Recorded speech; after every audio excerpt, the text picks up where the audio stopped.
Pelo que eu entendi, você está dizendo que a rejeição, na verdade, é uma reação minha a um ato do outro. Porque até agora eu tinha em mente que a rejeição era um ato do outro em relação a mim.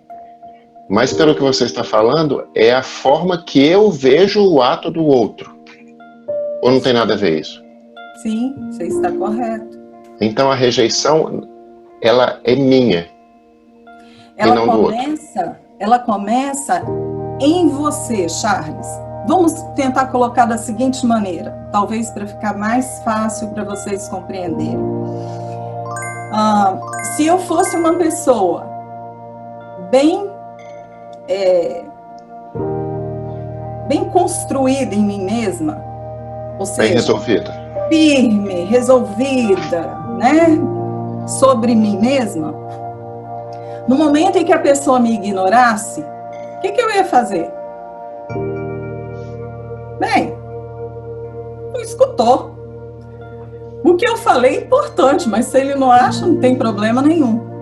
Na maioria das vezes, quando a pessoa ela sente na atitude do outro uma rejeição, é porque há muito tempo ela já está se rejeitando.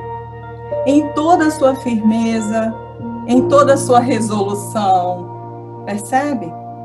Teria Desculpa. Teria um casamento disso com a autoestima ou a baixa estima? Tem o casamento, sim. Tem sim, Charles. Só não vou entrar muito exatamente nesse ponto, porque senão eu vou adentrar na palestra seguinte. Mas sim, tem tudo a ver com a autoestima e a baixa estima.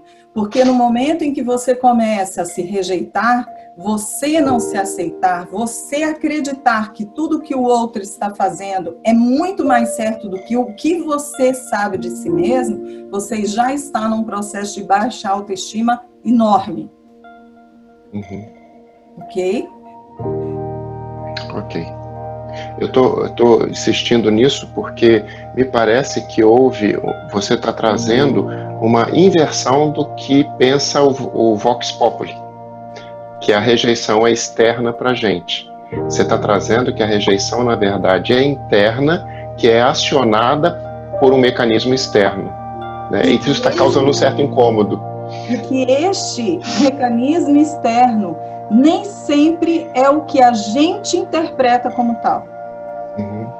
Entendam isso. Porque, às vezes, o que o outro fez em relação a mim e que eu interpretei como uma atitude de rejeição, nem sempre é a verdade do outro. Então, vamos continuar com o meu exemplo? Eu falei alguma coisa, e aí eu vou brincar, né, com o meu marido, que é super aéreo, eu falo alguma coisa, meu marido passa direto e vai embora. E aí, neste momento, eu falo, meu Deus, ele não me ama, ele não me quer, ele me ignora, ele me rejeita.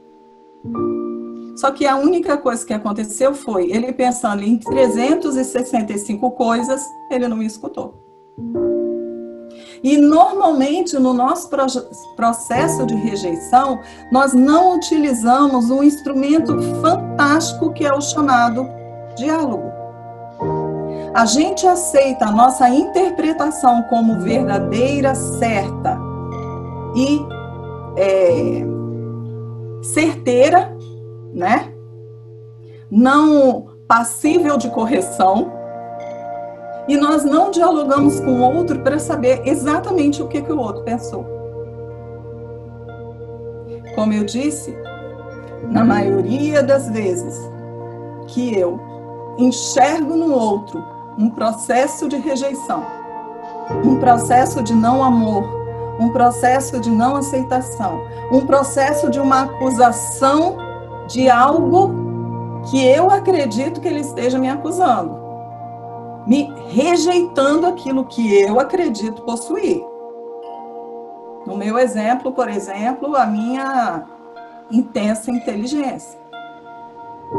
Então, neste caso, tudo isso, toda essa miscelânea, faz com que eu já tenha me rejeitado muito antes, para que quando a pessoa agir, eu interprete a ação dela por aquilo que eu já acredito.